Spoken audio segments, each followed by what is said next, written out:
Welcome to Turmeric and Tequila with your host, Kristen Olson. Questioning a better way, one gracefully disruptive conversation at a time.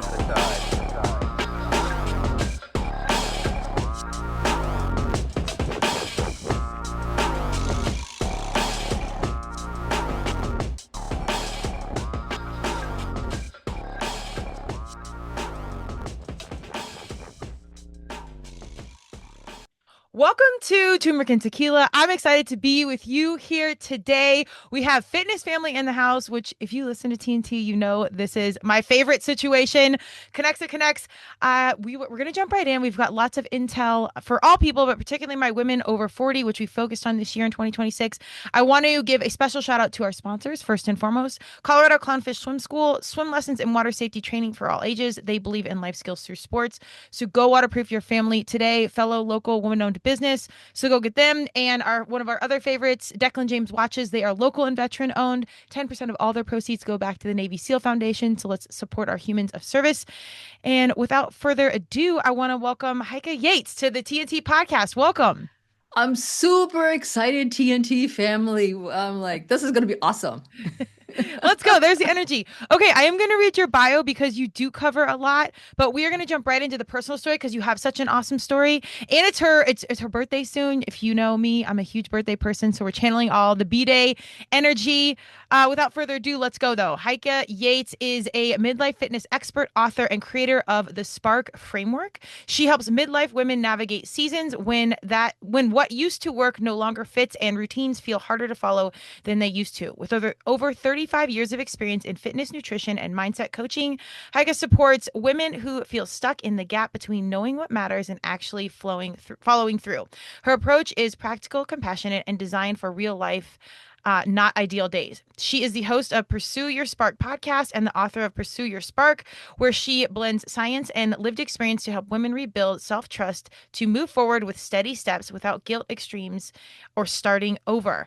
So I love this because at any point in life, we all get stuck and we don't know what to do. Even if you're clear and you have a ton of experience or you're trying something new, there's just always that sticking point. So I want to unpack that. But before we do that on TNT, I always want to know about the human behind the mission. So tell me about your young self, because I do believe who we are is written in the stars very early, and then it takes time for us to realize. But tell me about you as a young human.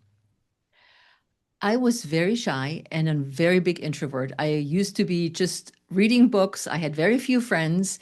And part of that was probably also because I didn't fit in what the friends were all about. And that means I was a fat and obese child.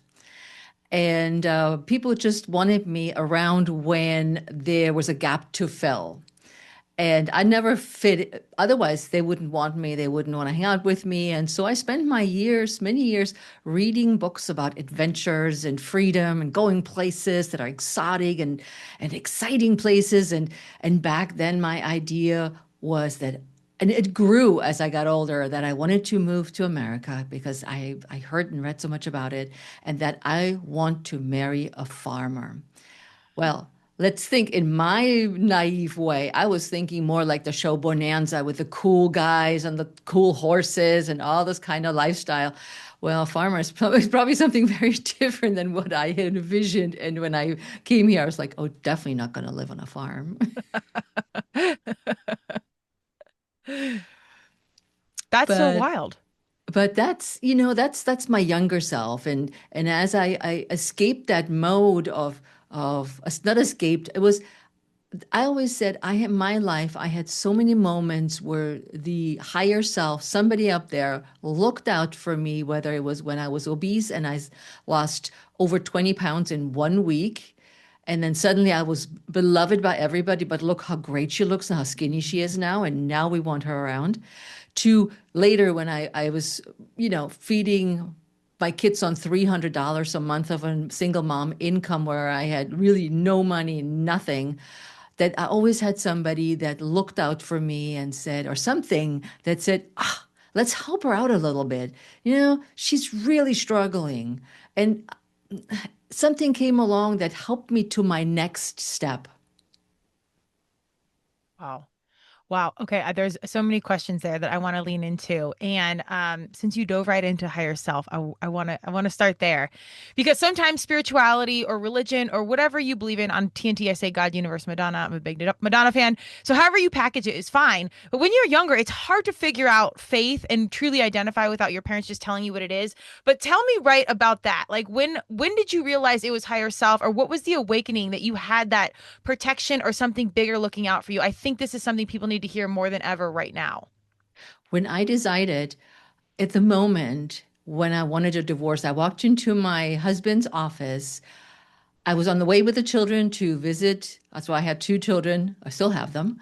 Uh, to go to Germany and visit my family. And I walked into the office and I looked at him and he said, "Hey, why are you not inviting me to come along?" And I blurted out, "Because I want a divorce."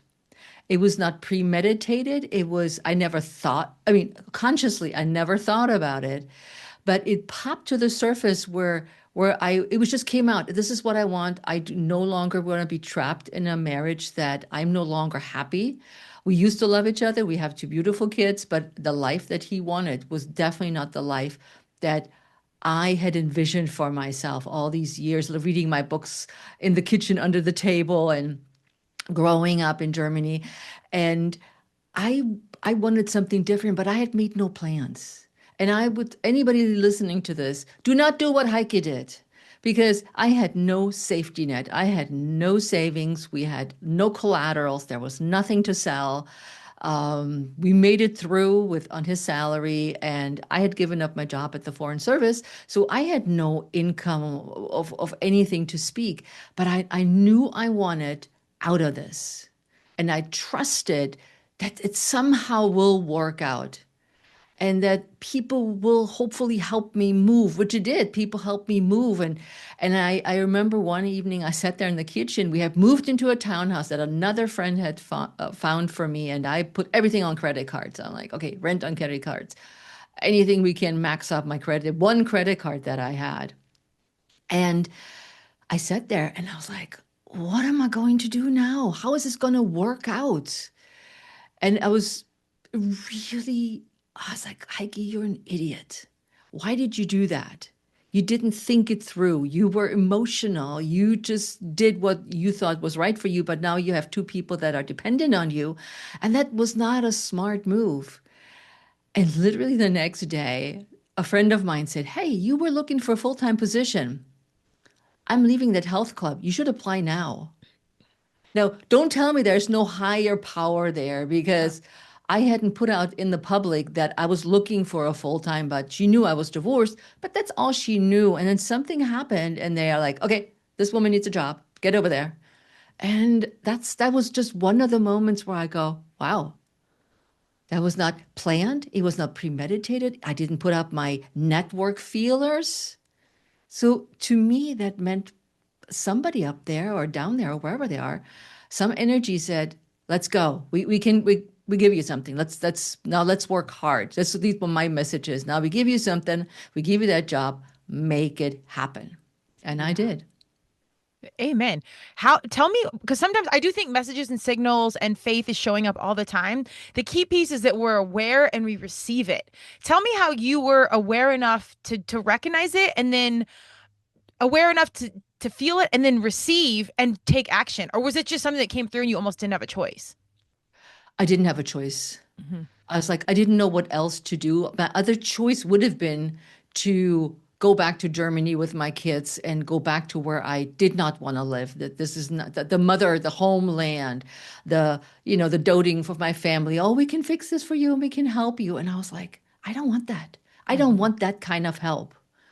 Mhm. I want to make it through because I know somehow I can figure this out. And my son, oftentimes, he's now a dad himself of two little munchkins. He says, "Mom, I always am surprised how you made this work on so little money." Mhm. And I said, "I don't know. We didn't take any big vacations. We didn't buy anything new. We used a lot of new used things. We made a lot of lasagna because that goes a Yeah. long way." Yeah. and and I just said, you know what? And then again, with the help of people, like, when I got the job at the health club, I was like, oh, this is great. And at the time also I started to learn how to teach Pilates, and I came up with the idea of putting the Pilates mat work with the resistable, those big medicine balls together. And I created a training program that I took to the company back then, Resistible, who said, "Oh my God, this is the first on the market. We've never heard anything like this. We'll help you create this." And so I had another source of income. It came through a lot of work and also time commitment, which in hindsight, I regret not having more time with my kids. But I had really, in my mind, no other choice. Right. Right. I mean, that's incredible. I always tell people, I just gave a speech around SEO and small business. And where we are in the world, there's no better time right now than to start your own business, or at minimum to have something in your back pocket that is yours, that if your corporate situation or your life changes, you have something to fall back on, at minimum an idea.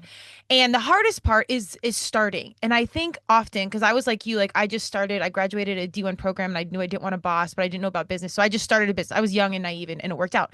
The good thing is when you have nothing, you learn how little you truly need to get by. And the ingenuity that comes from that, and like my whole business was based off my creative strategy because I had no resource. So, and now fast forward 20 years, it's still what I do, just a little more resource. But it's amazing those learnings and that intel that can come in when you have so little, and you just operate kind of in blind faith, which is for me like one of the most uncomfortable positions of all time. How did you deal like with your mental health with it, with all this, and just believing when you're in the hardest point in your life? You know what really helped me through is all the tons and tons of classes I taught to make more money. I aerobicized my heart out. I took on as many classes as I could teach, anything. And back then, I would teach, you name the class, I taught it. Whether it was kickboxing, which later became Taibo, slide, step. I didn't do good on hip hop, so I left that part out. But boot camp classes, all of this, I was like, I taught it all. I learned it, I taught it, and then I took on more classes until I was really exhausted. And I was like, okay, we need to supplement this with personal training. So I learned more about this. But you name it, any class ever on the planet, Heike probably taught it. Good for you. My rule in life, like I have a few. One is you're always one song away from a good mood. I'm big on music. And number two is when in doubt, work it out. Go move. Like whatever is going on, move blood, figure it out. And the beautiful thing about teaching classes and why I love CrossFit is because you have community. You have your humans that are showing up for you to take your class. Tell me how community was a really important piece of your journey and how people continued to show up for you. It already started after my oldest son, is now 37, was born, and I had gained 50 pounds in the process, but I had no idea how to get rid of the weight and get back in whatever shape. I didn't know what that meant back then, get back in shape. Everybody said it over here, so I'm like, oh, let's get back in shape. But I wanted to lose the 50 pounds. And my friend, who also was a new mom, said, oh, let's go to this class. That's the dancer size. They teach it at the church basement. I think the first class was for free or something like this. And they do dancer size stuff and dance and then do something for our flabby tummies. I'm like, I can bring my kid. She's like, yeah, they have childcare too.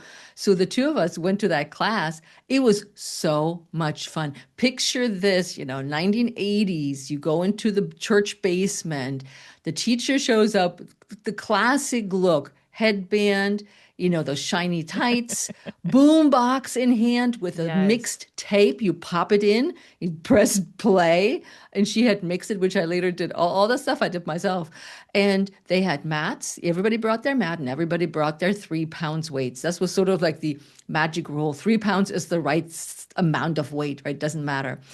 Easy to carry. And I had such a great time. And, everybody had their little space. They had it all reserved because they all come with a newcomer. So we snuck in and we did the class and we had such a blast that I signed up for the class because this was my 1 hour a week where I was not mommy. I was not wife. I was just Heike having a great time exercising. And the more often you come, the more you chitty chat with everybody and you know about everybody's life. It feels like when you go to your hairdresser for a long time, they know everything about your life and all your woes and problems and fun parts in your life. And that's how the group became too. me at that point, and that kept traveling through the years too. It was always this community, and everybody's supportive. Nobody is not good enough for the class. Everybody is welcomed. The newcomers, of course, we always eye because you don't know who's coming in there. Do they fit in the group? But eventually everybody did. And it was such a great camaraderie because if somebody didn't show up, just later as well, when I was a running coach here in Montgomery County in Maryland, it's like, yo, where are you? Yep. You didn't show up this morning. What excuse do you have? We were here, but you were not. And this accountability that comes with the group is just so adorable. Absolutely. And on those hard days when you don't feel like going and you know the group expects you to be there, you'll get there. So that's like the priceless through line. And I also love when you do the class and you're tired, there's some wall that naturally comes down when you're exhausted. So you're even more open. And like you said, the chitty chat, those connections that come through and you connect and you're like, again, you're Yeah. tired. So there's less of a wall. That after connection is huge. And you get to share in the human experience with each other. Yeah, absolutely. And it's so fun, and you egg each other on, but you also encourage each other, like, come on, I can do more. I can do another mile. You can do that mile too. Come on, no slowing down, no slacking. Let's move. Absolutely. Absolutely. And that identity piece, you said that was your 1 hour a week to not be a mom. And I think our moms and a lot of our dads, are home now because women are going to work because they make money or whatever the story is. I think it's still hard for parents to feel that they'll think it is selfish of taking your own time or having your own identity. Tell me why you like to specifically speak to middle life or middle-aged women and why that identity piece of you being an individual is still really, really important at all phases of life. I feel that in hindsight, when I look back, every 10 years, I made a shift in what I wanted. In my 30s, 40s, and so on. Every 10 years, there was not an overhaul or a reinvention. There was just a direction shift. And as we get older and we have more obligations, we may have children. We then have maybe an awesome job that we love. We are now in a partnership with somebody. And we have all these things that tether on us. And I'm at the end where I have my grandchildren and my parents that are aging, and I still have myself or my husband.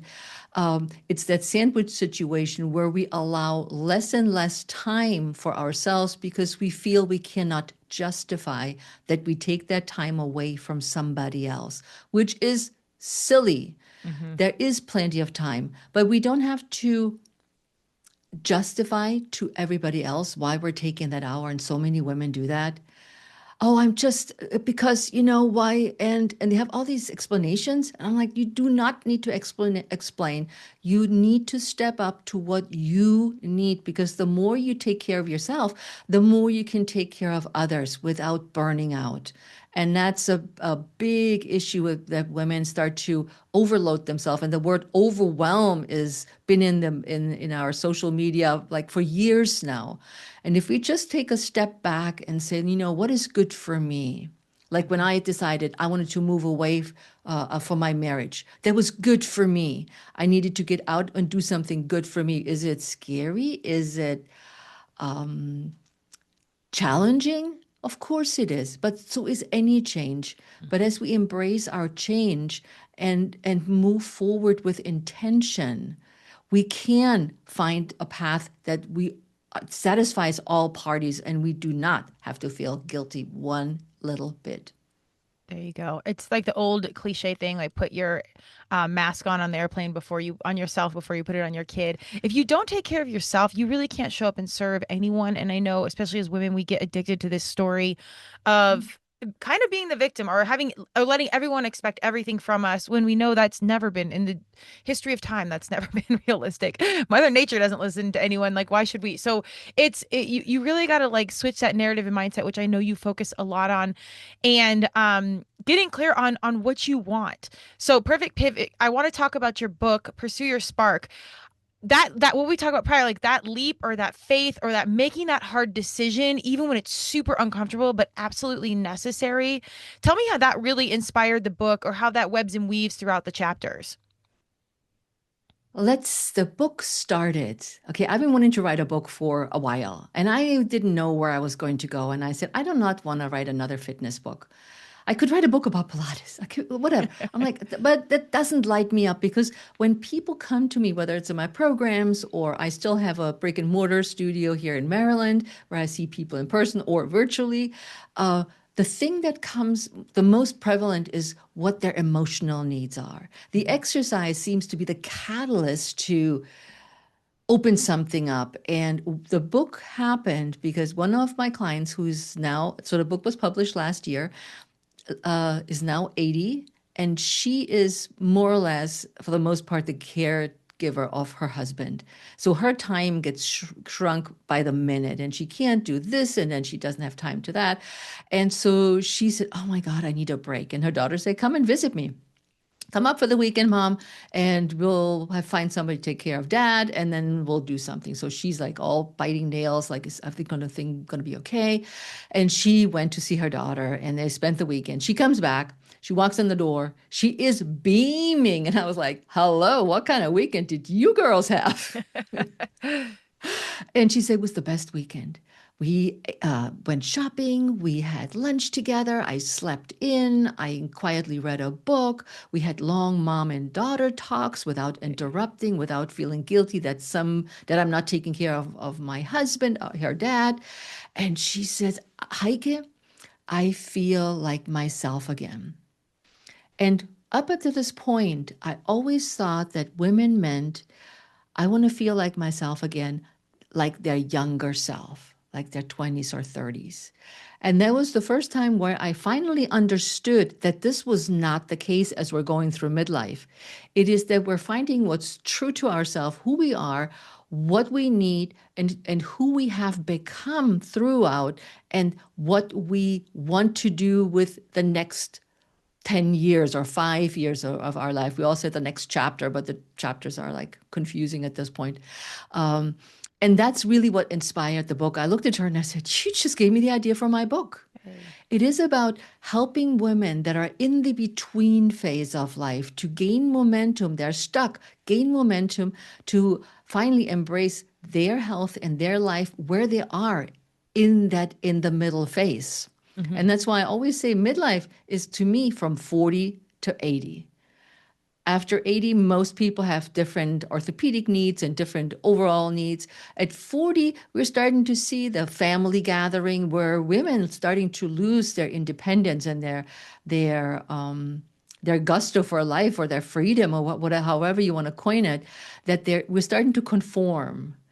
And now also women in their 60s, 70s, and even later starting new businesses, getting degrees and so forth. And that's really what the stories in the book are about, not about reinvention, but getting unstuck for what no longer serves you and finding a place where you can start anew with what you have and what you've already learned. So no do-overs in Heike's world. I love that. I'm 45 and I was just watching an old podcast we're about 8 years in now. And I was watching myself from like even 4 years ago. I'm like, God, that is a different human. And to your point, it's when I look back, I think aging is still a weird thing and with society it always will be. But I often say like no part of me would ever go back to like 20s or 30s.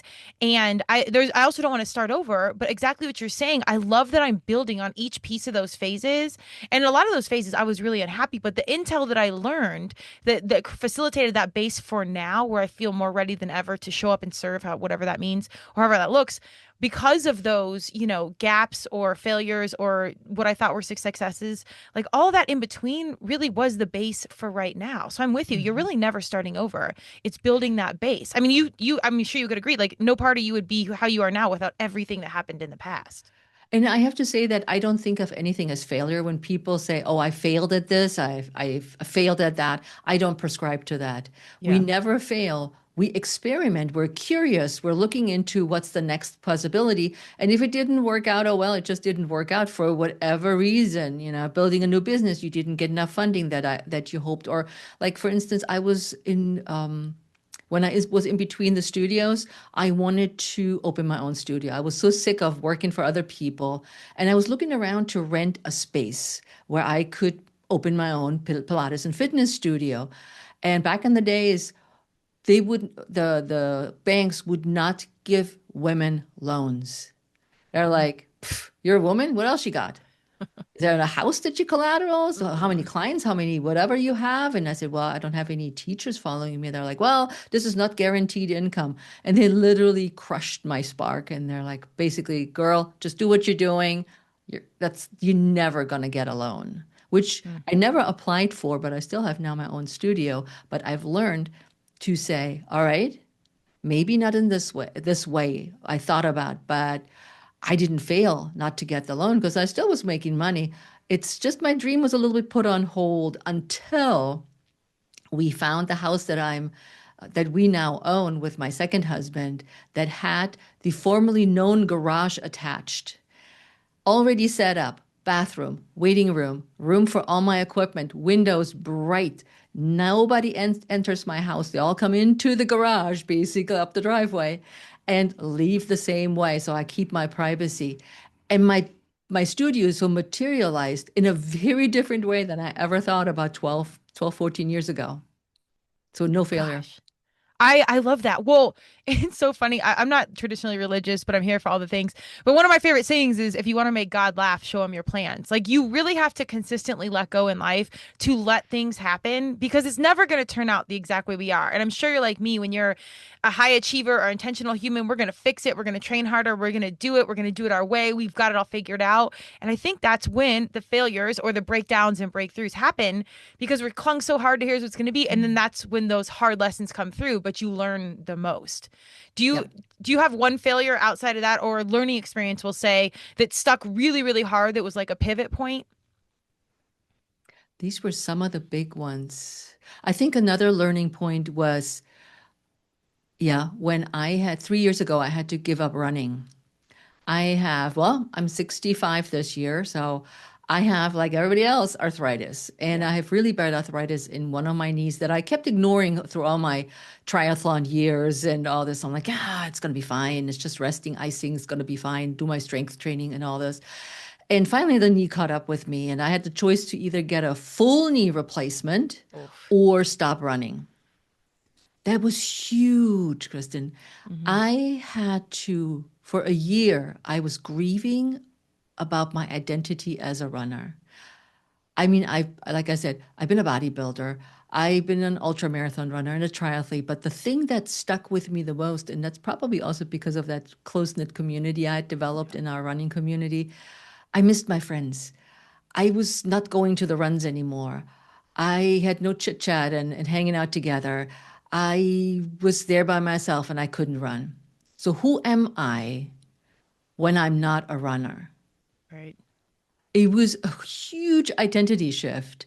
And I said, well, if I get my knee replaced, I shouldn't probably still run on my knee because I want this thing to last for until I die or not have another surgery. But that was really, really difficult to deal with this finally and say, okay, you're still fit, you're still exercising, and you don't have to use this as an identity because you're you and that's just part of your identity. Which also in my mind was like, oh, I'm not just a runner. I'm a mom, a Yeah. grandma. I also can swim. I can do all these other things. So don't cling to that one identity that you think is the thing. And when somebody takes it away from you, you're crushed. And that was a really good lesson that entire year. But it took me a year to not basically cry every time when I looked on Facebook and saw my friend out trail running. Oh, that identity piece is such a human condition and a through line. I remember when I graduated college, or any athlete knows, like once you're competitive and then you're not, it's like, who am I? And I experienced that very young because I tore my ACL in college as a sophomore. So I was 18 years old, a 0 year old, and like I traveled 2,000 miles to walk onto a D1 team, blah, blah, blah. And then all of a sudden it's taken away like that. And I'm like, and this wasn't the conversation or the time of mental health. So it was a lot of me figuring it out. But the lesson was so valuable because over time, I'm a CrossFitter and I'm a podcaster, I'm this. But like you said, multiple things. We are Turmeric and Tequila we wear many hats and we are different identities. Do you have any like mental health pro tips besides working out that you can give? Because I do think our identity shifts over the years significantly and it's really hard not to cling to it or it's a conscious um, mindset to keep letting go. But what is something like mental health wise you suggest as people, because I know people listening right now are letting go of identities or stepping into a new space and it's really hard. I think the first thing you need to do is step away from the noise, step away from the social media, step away from well-meaning friends, even from your significant others. Just step away and let it sink in who you are, what you are, where you are, what you want. And I'm always like a big list maker, as I found out when I was writing my book. And but write a list if you want to, but more so than that is really get clarity of what it is that you want now. Mm-hmm. What is it that you can let go of right now that no longer serves you and rebuild something new out of that? But I think and I'm sure you hear this too, Kristen, that when you say, what's your why? People start rolling their eyes and go, oh God, not that again. She going to ask me the 5 why questions? And that's also how the Spark framework came about. But it's really get clarity. Ask yourself, what is this? What do I want now? What is it? What has changed? Why am I no longer happy with where I am right now? And then keep exploring. And you may sit there by yourself or meditate or drink a tea or go for a quiet walk outside without earbuds and any of that. And the first couple of times, maybe nothing comes up. And that's okay too. But allow yourself that space to reflect on what it is that you want now, not what you wanted, as you just said earlier, 10 years ago. Mm-hmm. Exactly. And there's no figuring it out. And there's almost no getting there. Any athlete knows that if you walk to the podium, you train years, decades, and then you win the medal and you're like, all right, we won. What do you want to do? You want to go right back to the gym and train with your friends. Like there's never really a peak. And if there is, then you can walk down the mountain and you start a new one. So it's getting comfortable with the idea that I wouldn't even say the challenge, but the evolution is forever happening and you will change. Like, just know that now, like things will change a year from now, 5 years, 10 years from now. So you have to check in with yourself. Yeah, and your priorities change too. What you liked at 30 is no longer applicable. You have a different community, you have different sport activities, you have different interests. I just recently started volunteering here in Washington, D.C. as an usher for the Shakespeare Theater. And I saw my other friend do this, and I was like, oh, well, how do you do this? And she says, well, you go and do your job. You tell people where they go and stuff like that. And you just help. And then you get to watch the performances. I love it. I try Hey. to go every month to enrich my knowledge, to see performances that I would normally go, oh, yeah, I don't know if I'm going to go. But if I have to work there and I help people and then I get to watch it, it's really fun because, again, I have a community that I will meet of other ushers. It's an outing just by myself without my husband. And I'm experiencing these incredible performances. Yeah, absolutely. And you got to keep the mind sharp. I always say, like, train the mind, the body will follow. And I got it. I love DC. I went to George Mason University. And so I was a Colorado Oh, kid. And I love the city energy. I think in a past life, I was a New York in Manhattan soul. There's something about East Coast energy that I just adore.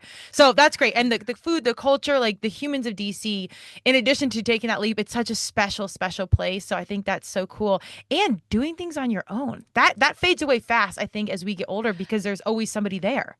yep, yep. The first time I went, I was like, oh, can I even find where it is? I know exactly where it is. But it's like, Yeah. I took the metro and then I went up the stairs. I literally felt like a little old lady. And The I'm like, metro can be confusing though. Just it really can be a thing. So I have some grace there. but I was like, seriously, Heike, you've been here before, you've done this before, but when you have to pay attention to all the things around you, it's like, oh, is this Yeah. the escalator? Is this the line I need to go to? Oh, okay, this is where I actually need to end up, even though you have Google Maps in hand and they're telling you exactly where to go. Yes, yes. I exactly. I'm here for cortisone and Botox and all the things that keep you young. But truthfully, if you're not doing stuff like that, you're not your soul is getting old. Like you've got Yep. to expose yourself to like those challenges and navigating things literally and metaphorically in life so you stay young and in the mix and your brain and the neuroplasticity of your brain keeps Mm. moving and evolving. Like it's such a huge piece. So it's so much bigger than just doing something uncomfortable. Like you're literally training your mind and your body to stay in the relevancy of life. Very well said. Yes, absolutely. And relevancy is something that so many of us, as we get older, fear that we're no longer relevant. Mm-hmm. And I feel that the more you are engaged with communities, read books, go to shows, people that exercise oftentimes also are more willing to learn new things. It makes such a difference as we age of how we feel about ourselves and how confident we are with the things we do. And my oldest client that I work with in person at the moment just turned 100. And What? That's I, awesome. isn't it? I'm like, oh Yes. my God. I mean, we do whatever we do. We'll do whatever he needs to do, right, to Yeah. move around. But I can see, from the ages of 35, which is at the moment my youngest client, to 100, all through the ages of what all these different age groups need. Where I can help them the most. And when you're at 100, I'm telling you, it's a challenge. Yeah. Yeah. Well, and I wish all people, I mean, as I get older and I speak with my 20-year-olds, which really does feel like 0-year-olds, no disrespect because I love my young women, but you're just so raw in so many angles. And they do know some things like social media and stuff that we don't know. But the wisdom that you learn over the years, like I love being around people that are older than me and then being around people that are younger than me and feeling so confident in how I can advise or show up or be there. So I always hope people that aren't in the mix or are taking bold moves like you are, knowing how valuable your intel and your wisdom is, and that young people or people younger than them really do care. Like people are open, maybe not all, but there's so much value in that wisdom and experience. And it's not like you should feel older because you are older, but you got to be relevant. If you have a conversation about things that nobody's interested in, just you, I'm sure you feel left out. Yeah. And Yeah. it's like pop culture almost, a pop culture kind of situation. Yeah. Have your finger a little bit in everything to be diverse. Absolutely. When I turn 100, I'm still talking about CrossFit. They're going to be like, girl, we've been hearing about this for 100 years. No more CrossFit. We don't care what you back squat. You're going to be a rocking force, girl. Well, I don't know about Rocky. I like you. They've already advised me to get a knee replacement, but don't do that. I'm figuring out stem cells. We won't go down this rabbit hole. But for everyone they're telling to do knee replacements, it's a huge monetary thing for hospitals. I won't unpack my full podcast around this, but just stay tuned to TNT, not even a pitch. So we're figuring out stem cells and umbilical cord stem cells, not your stem cells. So just stay tuned. I'm gonna find a way for us to stay in the game as long as we can, because like you, it is my mental health, and we're gonna stay in it. So yes, hopefully at 100, I'm rocking, whether that's in a rocking chair or on stage or doing whatever. Like we hope we're moving. Yep. But I am so curious at this point, with all the success you've done, I mean, monetarily, but really emotionally and physically, and impact with community, what is like truly success to you at this point? Success to me means that I can help as many women in midlife that are stuck as possible. And I'm reaching out on stages. I'm working on more public speaking engagement. I just also recently passed, what else does Heike do, right? Just passed a public speaking course that I have my eye on for a while. And now I'm one of the speakers at the Capital Women Speaker Club here in Washington. To bring my book, bring my message out, that you don't have to be stuck. You don't have to be feeling the way we were taught to feel for so many centuries as women, that there is a path to something different, something new, more fulfilling. That's really what success means. Is like, I make money. And, if you look at it, you could say, oh, you never make enough money. I have enough money. I'm not rich, but we're doing okay. We can go on trips. We can eat nice dinners, and we have a house and a roof over our head and clothe ourselves.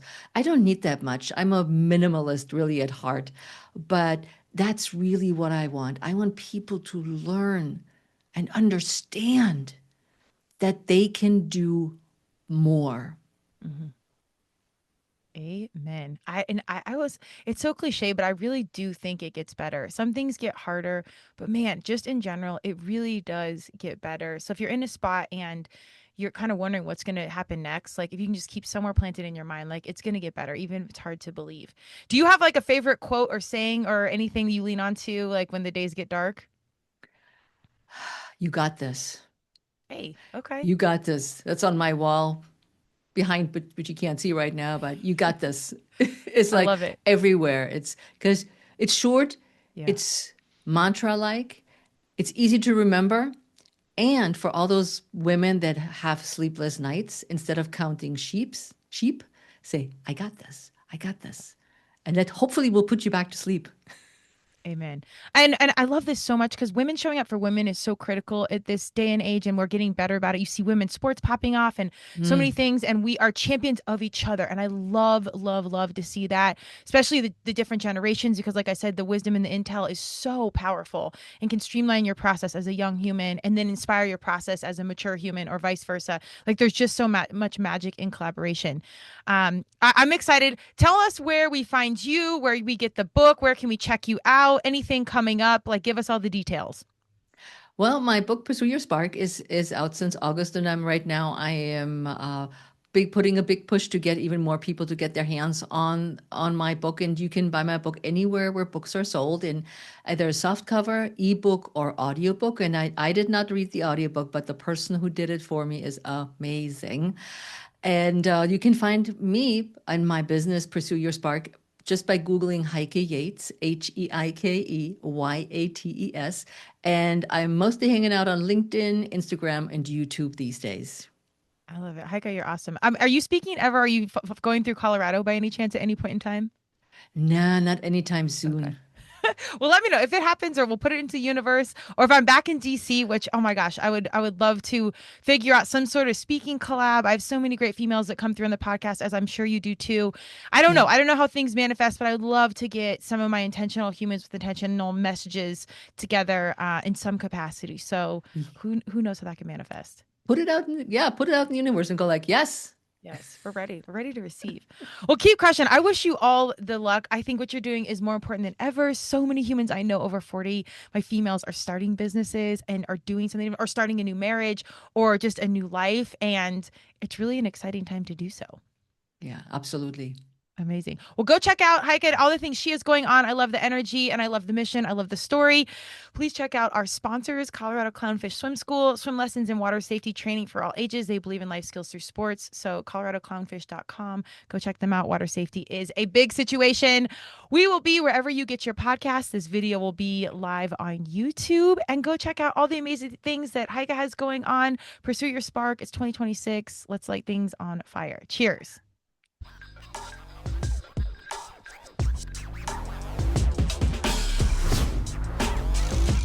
Thank you for joining Turmeric and Tequila with your host, Kristen Olson. Tune in next time, and don't forget to subscribe on Apple, Google Podcasts, Spotify, or wherever you listen.